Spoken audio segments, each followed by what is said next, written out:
નમસ્કાર, વંદે માતરમ, જય હિન્દ સાથીઓ. આજે અનેક જગ્યાએથી ફોન આવ્યા, ઘણા બધા ટીવી ને એના દ્વારા અને પછી કલાકારોના અમુક વિડીયોઝ ને એવા. મોરબી અને ટંકારામાં મેં મારા ભાષણ દરમિયાન જે અદાણી ગુજરાતી, અંબાણી ગુજરાતી એ મુદ્દાને લઈને મેં જે ભાષણ કરેલું, એ સમગ્ર ભાષણમાં હું જ્યારે એમ કહેતો કે ભાઈ આ પ્રકારની એ જેને કે ભવાઈ કરે છે, અને ભવાઈને ઘણા લોકો એવું માને કે ભવાઈ પણ આપણે ત્યાં એક છે કે ભાઈ તમે બે જણ વચ્ચે બહુ વિવાદ થાય, તમે કે મૂકને રામાયણ, એનો મતલબ આપણે રામાયણને ગાળ નથી દેતા. બે ભાઈઓ, બે પરિવાર વચ્ચે કંઈક ઝઘડો થાય તો કે મહાભારત સર્જાણું, તો આપણે મહાભારતને ગાળો નથી દેતા, કારણ કે એ શબ્દ પ્રયોગ છે. એમ જ્યારે કોઈ પણ હદ વખરના વખાણ કરે અથવા ન હોવાનો દેખાવ કરે ત્યારે આપણે ભવાઈ કરી એવું પણ કહેતા હોય છે, કારણ કે કલા છે. અને હું પોતે જે છે એ 90થી 2000ના ગાળામાં અનેક જગ્યાએ બહેનોના મુદ્દા ઉપર, જમીનના અધિકારના મુદ્દા ઉપર જે છે એ રંગમંચમાં રંગલાના પાત્રમાં મેં કામ કર્યું છે, સૂત્રધારના પાત્રમાં કામ કર્યું છે. એટલે કોઈ કલાકારને હું કોઈ દિવસ ગાળ દઈ પણ ના શકું. અમે અનેક ગીતો ગાઈએ છીએ, ખેડૂતોના, પશુપાલકોના, આદિવાસી દલિતો ઉપર થતા અત્યાચારોના, અનેક જગ્યાએ લોકોના હક માટેના ગીતો ગાઈએ છીએ. અમારી આખી ટીમ છે, એટલે હું કોઈ દિવસ કલાકારો વિશે કોઈ અઘટિત બોલી જ ના શકું. પરંતુ ત્યાં ઉતાવળમાં, એટલે કે ને ભાષણના એક આક્રોશમાં મારે એમ ભવાઈ શબ્દ કહેવું હતું, એની પહેલા એક શબ્દ જે બોલાઈ ગયો કે જે મારા સંસ્કારમાં નથી, અને એના વિશે મેં સ્ટેજથી ઉતર્યા પછી તરત મારું ધ્યાન ગયું કે હું આવું બોલાયું. અને આમ તો તમે સ્ટેજ ઉપર જ તમે જોશો તો જેવું હું એ શબ્દ બોલ્યા પછી તરત જ ભવાઈ શબ્દોનો મેં ઉપયોગ કર્યો. એટલે કોઈએ પણ જે છે એ બેસતી ભાગડી આપણે કહેવાય ને એમ ન પહેરી લેવી, એમ કોઈએ બેસતી ટોપી પણ ફિટ બેસતી ન પહેરી લેવી. કોઈ પણ કલાકાર વિશે વ્યક્તિગત ટિપ્પણી નથી, કલાકાર જગત વિશે ટિપ્પણી નથી. પરંતુ આ શબ્દથી મેં પોતે જ મારા પરિવાર સાથે પણ ચર્ચા કરી કે ભાઈ આ નોર્મલી મારી ભાષામાં સ્લીપ ઓફ ટંગ ના થાય. અને અગાઉ હું જે પણ બોલ્યો છું એ બહુ જ જોઈ વિચારીને સમજીને બોલ્યો છું. અહીંયા એક શબ્દ સ્લીપ ઓફ ટંગ થયો કે જે મેં તરત જ સુધાર્યો, અને એનું મને પોતાને ખેદ છે, મને પોતાને દુઃખ છે કે મારાથી આવો શબ્દ કેમ બોલાણો.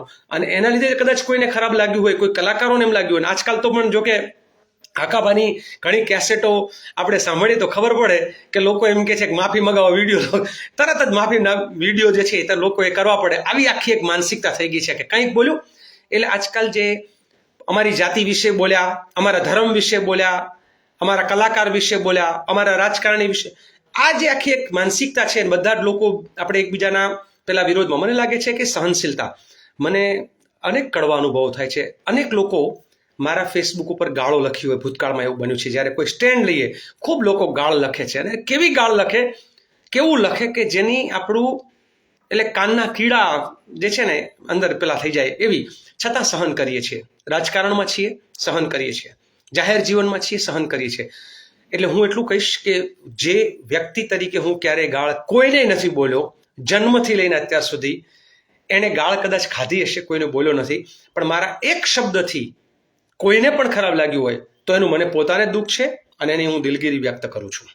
આ સાથે મારે બીજું એ પણ કહેવું છે કે મોકો છે, વિવાદ થયો છે, તો જરા દરેક કલાકાર જગતને મારી એક વિનંતી છે કે તમને કુદરતે સરસ મજાનું ગળું આપ્યું છે, કોકિલ કંઠ આપ્યો છે, તમને સરસ્વતીએ એવો શબ્દ જે કહે ને એની ગિફ્ટ છે, કુદરતની એક ભેટ છે તમને.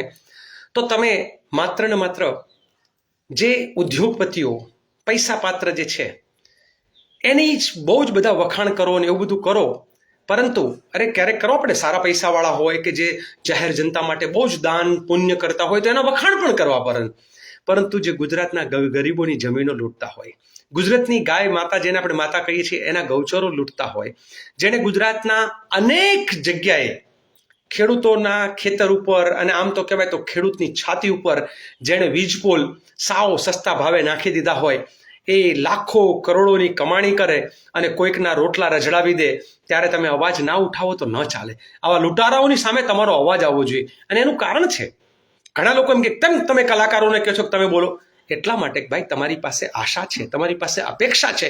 તમારી પાસે આશા અને અપેક્ષા ના હોય તો તમને કોઈ જ ના કે, કશું જ ના કે. જેની પાસે આશા ના હોય એને ન કહી શકાય. તમારી પાસે એટલા માટે આશા છે કે તમે અનેક લોકોના હીરો છો, તમે અનેક લોકોના વોટ્સઅપના ડીપી છો, તમે અનેક લોકોના ફેસબુકના જે છે એ સ્ટેટસ છો, તમે અનેક લોકો જે છે એના માટે એ એવા આદર્શો તમને જોઈને લોકો તમારા જેવા વાળ રાખે છે, તમારી જેવી સ્ટાઇલ કરે છે, તમારા જેવા આમ એક્ટિંગ કરે છે. તમે એ લોકોના જ્યારે હીરો હોય અને જ્યારે હીરો ભૂલ કરે, હીરો ખોટું કરે ત્યારે લોચો પડે. અને એટલા માટે હું એમ કહું છું કે તમને આપેલી શક્તિ, તમને જે કુદરતની ગિફ્ટ મળી છે એનો ઉપયોગ જે છે એ ક્યાંક જસદણની બેન દીકરી ઉપર જ્યારે બળાત્કાર, નાની 9 વર્ષની દીકરી કે એનાથી પણ નાની ઉપર એ રેપ થાય ત્યારે એકાદો અવાજ ઉઠાવો. ક્યાંક કોઈક દીકરીને બેરમીથી મારી નાખવામાં આવે, સુરતમાં જાહેરમાં ગળું જે છે એનું આમ કાપી નાખવામાં આવે ત્યારે તમે અવાજ ઉઠાવો. ક્યાંક કોઈ ખેડૂતોની જમીનો એ ગુંડા લૂંટારાઓ લૂંટી જાય અને એની પર અત્યાચાર કરે ત્યારે અવાજ ઉઠાવો. ક્યાંક ઉનાની અંદર એ દલિતો ઉપર અત્યાચાર થાય ત્યારે તમે અવાજ ઉઠાવો. ક્યાંક કશેક નલિયા કાંડ સર્જાય ભોળી બેન દીકરીઓ સાથે અને કોઈ ચોક્કસ પાર્ટીના લોકો એ નધમ કૃત્ય કરે તો ત્યારે અવાજ ઉઠાવો. તમે અવાજ ઉઠાવશો તો એ ગુજરાતની જનતાનો અવાજ થશે. અને એટલા માટે મારું એક સૂચન અને એ વિનંતી આ જાહેર માધ્યમથી, અને ત્યારે પણ કે હે કલાકારો, તમને મળેલી કલા જે છે એનો ઉપયોગ કોઈક ગરીબના આંસુ લૂછવા માટે વપરાય, કોઈક ભૂખ્યાના ભોજન માટે વપરાય, કોઈક તરસ્યાના જળ માટે વપરાય. માત્ર ને માત્ર અદાણી ગુજરાતી, અંબાણી ગુજરાતી આ તો એક છે. અને આવા અનેક જગ્યાએ હું તો કહીશ, હું એવું નથી કહેતો કે માત્ર કોઈકે મને પૂછ્યું તમે કલાકારનું નામ આપો, આમાં કોઈ એક કલાકાર જવાબદાર છે જ નહીં. આખી એક સિસ્ટમ જવાબદાર છે, આખી એક માર્કેટ જવાબદાર છે. અને એ માર્કેટ સિસ્ટમ જે છે એ બધાને ફોર્સ કરે છે કે જેનું છે, જેની પાસે ખૂબ છે એનું ગાવું. ગાવું એટલે હું પણ માનો કે કોઈના વખાણ કરું તો ગાવું કહેવાય. પાછા ગાયક કલાકારો આને પોતાના ઉપર ના લઈ લે. એટલે માત્ર એના જ વિશે વાતો કરવી. ક્યાંક તમે જુઓ ને ગુજરાતમાં 30,000થી વધારે મકાનો ઉપર બુલડોઝર ફરી વળ્યું છે. 125 વર્ષથી રહેતા એ કેશવનગરના ઠાકોરોના ઘર ઉપર બુલડોઝર ફર્યું છે.